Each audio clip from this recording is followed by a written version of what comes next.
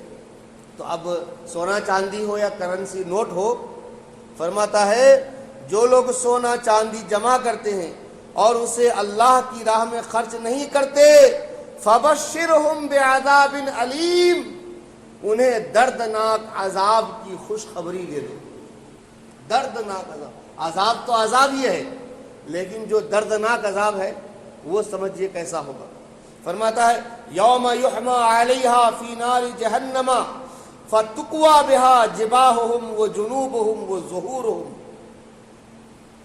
جس دن دوزخ کی آگ میں وہ تپائے جائیں گے.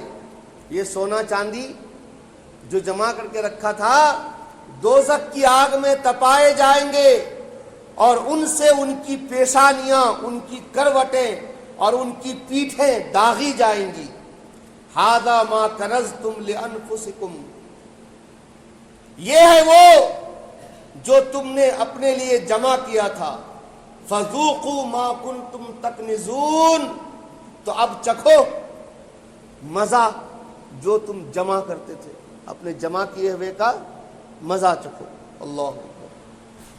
اور حدیث پاک میں رسول اللہ صلی اللہ علیہ وسلم ارشاد فرماتے ہیں ما من صاحب ذهب ولا فضة لا يؤدي منها حقها الا اذا كان يوم القيامة صفحت له صفائح من نار فأحمي عليها في نار جهنم فيكوى بها جنبه وجبينه وظهره.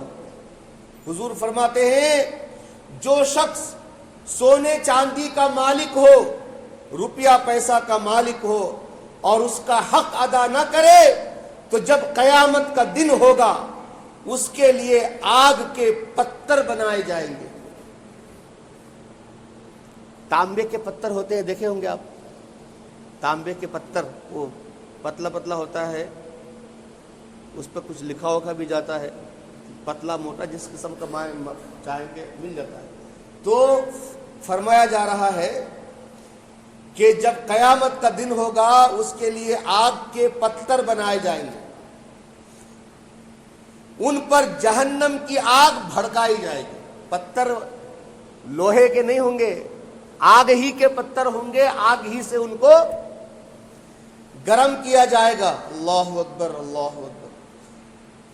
پھر کیا کیا جائے گا؟ ان سے ان کی کروٹ، پیشانی اور پیٹھ داغی جائے گی. فرماتے ہیں صلی اللہ تعالی وسلم کلما بردت اعیدت له فی یوم کان مقدارہ 50,000 سنہ حتی یقضى بین العباد فیرا سبیلہ اما الی الجنۃ و اما الی النار. جب وہ پتھر ٹھنڈے ہونے پر آئیں گے پھر ویسے ہی گرم کیے جائیں گے، پھر دوبارہ دوزخ کی آگ میں گرم کیے جائیں گے. یہ معاملہ اس دن کا ہے جس کی مقدار 50,000 برس ہے، یہاں تک کہ بندوں کے درمیان فیصلہ ہو جائے. اب وہ اپنی راہ دیکھے گا، چاہے جنت کی طرف جائے گا یا دوزخ کی طرف جائے گا. اللہ، یہ روپیہ پیسہ کا انجام ہے. ہر روپیہ پیسہ کا نہیں ہے، اس روپے پیسے کا انجام ہے جس کی زکوٰۃ ادا نہ کی گئی ہے، جس کا حق ادا نہ کیا گیا. اور ایسا آدمی جس نے اپنے مال کی زکوٰۃ ادا نہیں کی اور اب مال کا حق ادا نہیں کیا، بڑا افسوس کرے گا مرتے وقت. مرنے کے بعد تو افسوس ہوگا ہی، مرتے وقت سے ہی افسوس ہونا شروع ہو جائے گا. چنانچہ حضرت یزید بن میسرہ فرماتے ہیں ہم سے پہلی امتوں میں ایک شخص تھا جس نے بہت زیادہ مال و متاع جمع کیا ہوا تھا. اس کی اولاد بھی کافی تھی، طرح طرح کی نعمتیں اسے میسر تھیں. کثیر مال ہونے کے باوجود وہ انتہائی کنجوس تھا. اللہ نے مال بہت دیا تھا، مال و اولاد بہت، لیکن انتہائی درجے کا کنجوس. اللہ کی راہ میں کچھ بھی خرچ نہیں کرتا تھا. کچھ لوگ ہوتے ہیں چمڑی جائے تو جائے، دمڑی نہ جائے، ایسے لوگ ہوتے ہیں. کچھ ہوتے ہیں مال جائے تو جائے، جان بچ جائے۔ بہت سے ایسے لوگوں کو دیکھا جاتا ہے کہ والد صاحب بیمار ہیں تو ساری دنیا کے ڈاکٹر اور ہاسپٹلوں کا چکر لگاتے ہیں، چاہے کتنا بھی پیسہ خرچ ہو جائے، لیکن اپنے بیمار باپ کا علاج کراتے ہیں، بیمار ماں کا علاج کراتے ہیں۔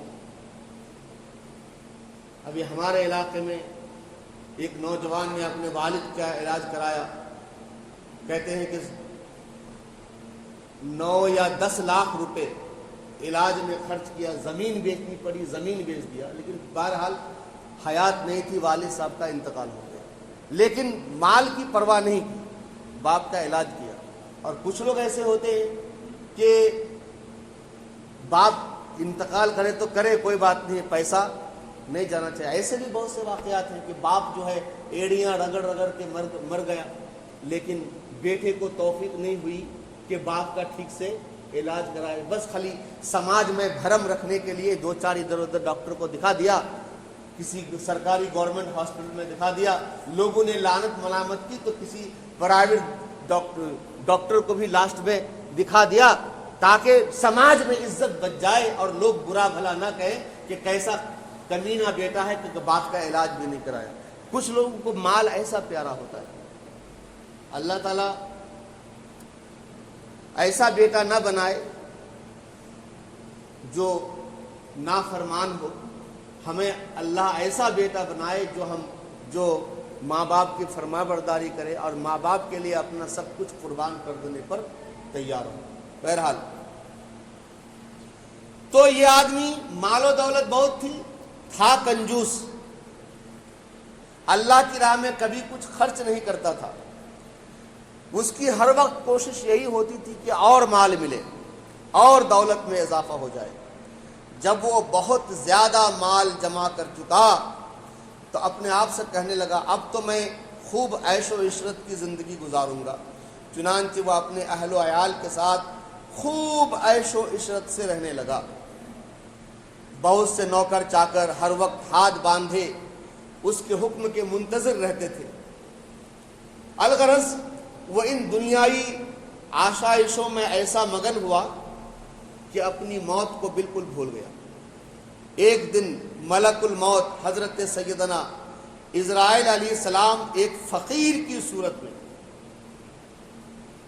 اس کے گھر کے دروازے پر آئے، دروازہ کھٹکھٹایا، غلام فوراً دروازے کی طرف دوڑے، جیسے ہی دروازہ کھولا تو سامنے ایک فقیر کو پایا۔ غلام نے پوچھا یہاں کس لیے آئے ہو؟ ملک الموت علیہ السلام نے جواب دیا جاؤ اپنے مالک کو باہر بھیجو، مجھے اسی سے کام ہے۔ خادموں نے جھوٹ بولتے ہوئے کہا وہ تو تیرے ہی جیسے کسی فقیر کی مدد کرنے باہر گئے ہیں۔ خادموں نے جب یہ کہا تو حضرت ملک الموت علیہ السلام وہاں سے چلے گئے۔ کچھ دیر بعد دوبارہ آئے اور دروازہ کھٹکھٹایا، غلام باہر آئے تو ان سے کہا جاؤ اور اپنے آقا سے کہو کہ میں ملک الموت ہوں۔ اب تو یہ غلام جو ہے ہانپتا کانپتا اس مالدار شخص کے پاس گیا، بات بتائی۔ اب یہ مالدار شخص جو ہے بہت خوفزدہ ہو گیا، گھبرا گیا۔ اس نے کہا غلام اس کے جاؤ اور ان سے بہت نرمی سے گفتگو کرو۔ خادم باہر آئے، حضرت ملک الموت علیہ السلام سے کہنے لگے آپ ہمارے آقا کے بدلے کسی اور کی روح قبض کر لیں اور اسے چھوڑ دیں، اللہ آپ کو برکت عطا فرمائے۔ ملک الموت علیہ السلام نے فرمایا ایسا ہرگز نہیں ہو سکتا۔ پھر ملک الموت علیہ السلام اندر تشریف لے گئے، اس مالدار شخص سے کہا تجھے جو وصیت کرنی ہے کر لے، میں تیری روح قبض کیے بغیر یہاں سے نہیں جاؤں گا۔ یہ سن کر سب گھر والے چیخ اٹھے، رونا دھونا شروع کر دیا۔ اس شخص نے اپنے گھر والوں اور غلاموں سے کہا سونے چاندی سے بھرے ہوئے صندوق اور تابوت کھول دو اور میری تمام دولت میرے سامنے لے آؤ۔ حکم کی تعمیل ہوئی، سارا خزانہ اس کے قدموں کے پاس ڈھیر کر دیا گیا۔ وہ شخص سونے چاندی کے ڈھیر کے پاس آیا اور کہنے لگا اے ذلیل اور بدترین مال، تجھ پر لعنت ہو، تو نے ہی مجھے پروردگار سے غافل رکھا، تو نے ہی مجھے آخرت کی تیاری سے روکے رکھا۔ جب مال کو اس نے کہا، سارا الزام مال پہ ڈال دیا، تو مال کہنے لگا تو مجھے ملامت نہ کیا کر، تو وہی تو ہے کہ دنیا داروں کی نظروں میں حقیر تھا، میں نے تیری عزت بڑھائی، میری ہی وجہ سے تیری بادشاہوں تک رسائی ہوئی، میری ہی وجہ سے تیرا نکاح ہوا۔ اب یہ تو تیری بدبختی ہے کہ تو نے مجھے شیطانی کاموں میں خرچ کیا۔ اگر تو مجھے اللہ تعالی کے کاموں میں خرچ کرتا تو یہ ذلت، یہ رسوائی تیرا مقدر نہ بنتی۔ کیا میں نے تجھ سے کہا تھا کہ تو مجھے نیک کاموں میں خرچ نہ کر؟ آج کے دن میں نہیں بلکہ تو زیادہ لعنت و ملامت کا مستحق ہے۔ سارا الزام جب مال پہ ڈالے گا، اے مال تیری ہی وجہ سے میں اللہ سے غافل رہا، تیرے ہی وجہ سے میں گناہوں میں پڑ گیا وغیرہ وغیرہ، تو یہ مال کہے گا مجھے ملامت کرنے کی ضرورت نہیں ہے، میں نے تجھے اللہ کی راہ میں خرچ کرنے سے روک کر نہیں رکھا تھا، تو خود برائیوں میں خرچ کیا، جمع کر کے رکھا، الزام تو مجھے دیتا ہے، قصور تو سارا تمہارا ہے۔ بہرحال تو مرتے وقت بڑا افسوس ہوگا اور مرنے کے بعد بھی بڑا افسوس ہوگا۔ اس لیے قرآن کریم میں اللہ تبارک و تعالیٰ نے ایسے لوگوں کے بارے میں جو لوگ مال جمع کر کے تو رکھتے ہیں اور اللہ کی راہ میں خرچ نہیں کرتے، ایسے لوگوں کے بارے میں اللہ تعالیٰ قرآن کریم میں فرماتا ہے وَأَنفِقُوا مِمَّا رَزَقْنَاكُم مِّن قَبْلِ أَن يَأْتِيَ أَحَدَكُمُ الْمَوْتُ فَيَقُولُ رَبِّ لَوْلَا أَخَّرْتَنِي إِلَىٰ أَجَلٍ قَرِيبٍ فَأَصَّدَّقَ وَأَكُن مِّنَ الصَّالِحِينَ وَلَن يُؤَخِّرَ اللَّهُ نَفْسًا إِذَا جَاءَ أَجَلُهَا وَاللَّهُ خَبِيرٌ بِمَا تَعْمَلُونَ۔ اللہ تعالیٰ فرماتا ہے اے لوگو ہمارے دیے میں سے ہماری راہ میں کچھ ابھی خرچ کر لو، ابھی خرچ کر لو، موت سے قبل اس کے کہ تم میں سے کسی کو موت آئے، موت آنے سے پہلے ہماری راہ میں خرچ کر لو۔ جب موت آئے گی اس وقت پھر کوئی موقع نہیں ملے گا، تو ہمارے دیے میں سے ہماری راہ میں کچھ خرچ کر لو قبل اس کے کہ تم میں سے کسی کو موت آئے۔ پھر موت کے وقت کہنے لگے اے اللہ، اے میرے رب، تو نے مجھے تھوڑی مدت تک مہلت کیوں نہ دی کہ میں صدقہ دیتا اور نیکوں میں ہوتا۔ اور اللہ ہرگز کسی جان کو مہلت نہ دے گا جب اس کا وعدہ آ جائے اور اللہ کو تمہارے کاموں کی خبر ہے۔ یعنی موت کے وقت بندہ تمنا کرے گا کہ اے اللہ مجھے تھوڑی سی مہلت اور دے دے، تھوڑی زندگی اور دے دے تاکہ میں صدقہ و خیرات کروں اور نیک لوگوں میں شامل ہو جاؤں۔ اللہ فرمائے گا اس وقت اب کوئی مہلت نہیں، جب فَإِذَا جَاءَ أَجَلُهُمْ لَا يَسْتَأْخِرُونَ سَاعَةً وَلَا يَسْتَقْدِمُونَ۔ جب موت آ جاتی ہے نا تو نہ ایک گھڑی آگے آتی ہے نہ ایک گھڑی پیچھے آتی ہے۔ اس لیے آدمی کو اس موقع سے فائدہ اٹھانا چاہیے، اللہ نے جو دیا ہے اس میں سے راہ خدا میں خرچ کرنے میں کبھی دل میں تنگی محسوس نہیں کرنی چاہیے۔ ایک حدیث پاک ہے مسلم شریف میں، رسول اللہ صلی اللہ علیہ وسلم فرماتے ہیں بینما رجل بفلات من الارض فسمع صوتا فی صحابۃ اسق حدیقۃ فلان۔ ایک شخص جنگل میں تھا، اس نے بادل میں سے آواز سنی، اس نے بادل سے آواز سنی۔ اچھا ہم لوگ نہیں سن پاتے ہیں، اللہ تعالیٰ کبھی کبھی ایسے واقعات بندوں کو دکھا دیتا ہے، سب کو دکھائے یہ کوئی ضروری نہیں ہے۔ اگر ہمیں نہیں سنے. اب حضرت ملک الموت علیہ السلام ابھی جو واقعہ آپ نے سنا, انسانی شکل میں اس کے گھر کے دروازے پہ گئے, گھر دروازے کو کھٹکھٹایا. اب یہ کوئی ضروری نہیں کہ ہر ایک کے ساتھ ایسا ہو. حضرت اسرائیل علیہ السلام کے لیے نہ کوئی دروازہ ہے, نہ کوئی دیوار ہے. ان کے لیے کوئی روک ٹوک نہیں ہے.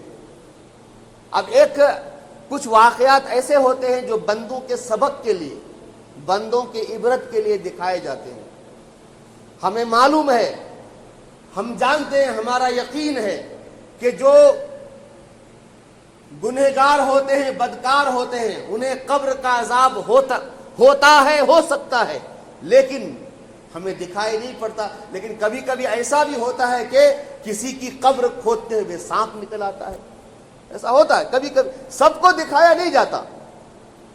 عبرت کے لیے 2-1 واقعات ہونا کافی ہو جاتے ہیں. جو قبر کھودنے والے ہوتے ہیں قبرستان میں, آپ ان سے معلوم کیجئے کبھی اکیلے میں جا کر کے, کوئی حیرت انگیز واقعات بتاؤ تو وہ آپ کو بتائے گا کہ فلاں ہو. جلدی تو بتائے گا نہیں, لیکن اصرار کریں گے تو بتائے گا کہ ہم نے فلاں دن فلاں قبر کھودتے ہوئے ایسا ہوا تھا, کبھی ایسا ہوا تھا, کبھی ایسا ہوا تھا. لیکن سب کو دکھائے نہیں جاتے, ورنہ پھر یؤمنون بالغیب کا کیا مطلب رہ جائے گا. مومن کی شان یہ ہے کہ وہ بن دیکھے ایمان لاتے ہیں. ہمیں اللہ اور اس کے رسول کے کلام پر یقین و اعتماد ہے, چاہے ہم اپنے آنکھ سے دیکھیں یا نہ دیکھیں. جی بہرحال ایک شخص جنگل میں تھا, بادل میں سے آواز سنائی دی کہ بادل سے آواز آئی, عشق حدیقت فلان, اے بادل جاؤ اور فلاں کے باغیچے کو سیراب کرو. کسی مشین کی ضرورت نہیں,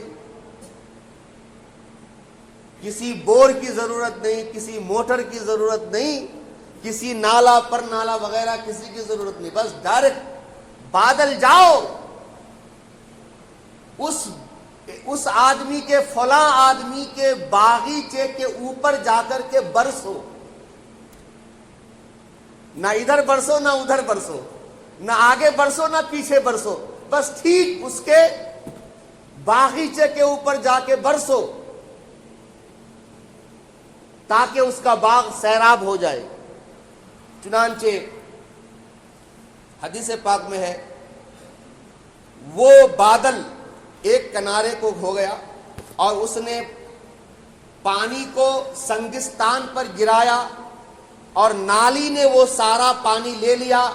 وہ شخص پانی کے پیچھے ہو لیا. یہ جو جس نے سنا تھا اس نے دیکھا کہ بادل ایک سائڈ پہ گیا, وہاں پہ برسا, پتھریلی زمین تھی, وہاں پہ برسا اور پانی آٹومیٹکلی اپنے آپ جو ہے وہ نالے میں آیا اور نالے کے ذریعے سے ایک طرف جانے لگا.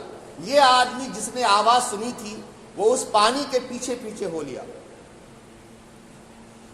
اس نے دیکھا کہ ایک آدمی اپنے باغ میں کھڑا ہے اور پانی اس کے باغ میں جا رہا ہے اور وہ کھرپے سے جو ہے پانی کو درختوں میں پھیلا رہا ہے. سبحان اللہ. یہ آگے بڑھا, باغ کے اندر گیا, السلام علیکم. وعلیکم السلام ورحمۃ اللہ. جناب عالی, آپ کا نام کیا ہے؟ اس نے کہا میرا نام یہ ہے فلاں. تو کہنے لگا کہ جو نام میں نے بادل سے سنا تھا وہی نام آپ کا ہے. سبحان اللہ. ہاں. باغ کے مالک نے کہا آپ میرا نام کیوں پوچھ رہے ہیں؟ اس نے کہا کہ میں نے اس بادل میں سے جس کا یہ پانی ہے ایک آواز سنی, وہ تیرا نام لے کر کے کہتا ہے کہ فلاں کے باغ کو سیراب کر. فما تصنع فیہا, آخر تم کون سی نیکی کرتے ہو جس کی وجہ سے بادل کو حکم ہوتا ہے کہ تمہارے باغ کو سیراب کرے. اللہ اکبر. اس نے جواب دیا میں کرتا یہ ہوں اور تو کچھ نہیں کرتا, بس کرتا میں یہ ہوں کہ باغ میں جو کچھ پیدا ہوتا ہے, پیداوار ہوتی ہے, میں اس کے 3 حصے کرتا ہوں. 3 حصے کرتا ہوں، فَأَتَصَدَّقُ بِثُلُثِهِ، 1/3 حصہ کو راہ خدا میں صدقہ کرتا ہوں۔ اچھا، وہ آکلو انا وہ عیالی ثلثاً، اور 1/3 کو میں اور میرے بچے کھاتے پیتے ہیں۔ وہ ارد فیہا ثلثہ، اور 1/3 حصے کو میں اسی باغ میں لگا دیتا ہوں۔ 3 حصے کرتا ہوں، 1 حصے کو راہ خدا میں صدقہ کرتا ہوں، دوسرے حصے کو اپنے اور اپنے اہل و عیال کے کھانے پینے کے لیے رکھتا ہوں، اور تیسرے حصے سے پھر اسی باغ میں خرچ کرتا ہوں، تیسرے حصے میں۔ تو اللہ اکبر، حضور فرماتے ہیں صلی اللہ تعالی علیہ وسلم کہ اس کے اس عمل کا صلہ اس کو یہ ملا کہ اللہ تبارک و تعالی کی طرف سے خاص بادل کے ٹکڑے کو ارشاد ہوتا ہے کہ جاؤ فلاں کے باغ کو سیراب کرو۔ اس لیے بھائی معلوم ہوا کہ صدقہ و خیرات سے اپنا ہی نفع ہوتا ہے۔ اگر یہ بندہ خیرات نہیں کرتا، 1/3 حصے کو راہ خدا میں خیرات نہیں کرتا، تو اس کے لیے ایکسٹرا بادل کو برسنے کا حکم نہیں ہوتا۔ جیسے دوسرے قحط سالی میں مبتلا ویسے یہ بھی ہوتا، ویسی فصل نہیں ہوتی جیسے فصل اب ہوتی تھی، تو نتیجے کے طور پر ویسی کمائی اور آمدنی بھی نہیں ہوتی۔ مطلب یہ ہوا کہ جب بندہ راہ خدا میں خرچ کرتا ہے، جتنا خرچ کرتا ہے اللہ تعالیٰ اس سے کہیں زیادہ اسے عطا بھی فرماتا ہے۔ اس لیے کبھی بندے کو راہ خدا میں خرچ کرنے سے پیچھے نہیں ہٹنا چاہیے۔ اچھا، کچھ لوگ یہ سوچتے ہیں کہ ہم تو راہ خدا میں خرچ کرتے رہتے ہیں، 11ویں شریف کرتے ہیں، 12ویں شریف میں کھانا کھلاتے ہیں، 6ٹھی شریف میں لوگوں کو کھانا کھلاتے ہیں، اس طرح سے خرچ کرتے رہتے ہیں، زکوٰۃ دینے کی کیا ضرورت ہے؟ اعلیٰ حضرت رضی اللہ تعالیٰ عنہ سے سوال ہوا، فتاوی رضویہ جلد 10 کتاب الزکوٰۃ کے اندر یہ موجود ہے، سوال موجود ہے۔ ایک آدمی جو ہے بہت صدقہ و خیرات کرتا ہے، غریبوں کو کھلاتا ہے، فقیروں کو کھلاتا ہے، وہ 11ویں شریف کا اہتمام کرتا ہے، 12ویں شریف کا اہتمام کرتا ہے، 6ٹھی شریف میں کھلاتا ہے، لنگر کے لنگر کھلاتا رہتا ہے لوگوں کو، لیکن زکوٰۃ ادا نہیں کرتا۔ اس کے بارے میں کیا حکم ہے؟ اعلیٰ حضرت نے ایک پورا رسالہ ہی تحریر فرمایا، اعز الاقتناء نام سے۔ اس میں فرمایا احادیث کریمہ، قرآن کریم کی آیات بینات سے، اقوال ائمہ سے پورا مبرہن کر کے یہ رسالہ لکھا، اور فرمایا ایسا شخص جو ہے دھوکے میں پڑا ہوا ہے، ایسا شخص دھوکے میں پڑا ہوا ہے، اس لیے کہ 11ویں شریف میں کھلانا، 12ویں شریف میں کھلانا، 6ٹھی شریف میں لوگوں کو کھلانا، یہ کرنا وہ، یہ سب نوافل ہیں، اور زکوٰۃ ادا کرنا فرض ہے۔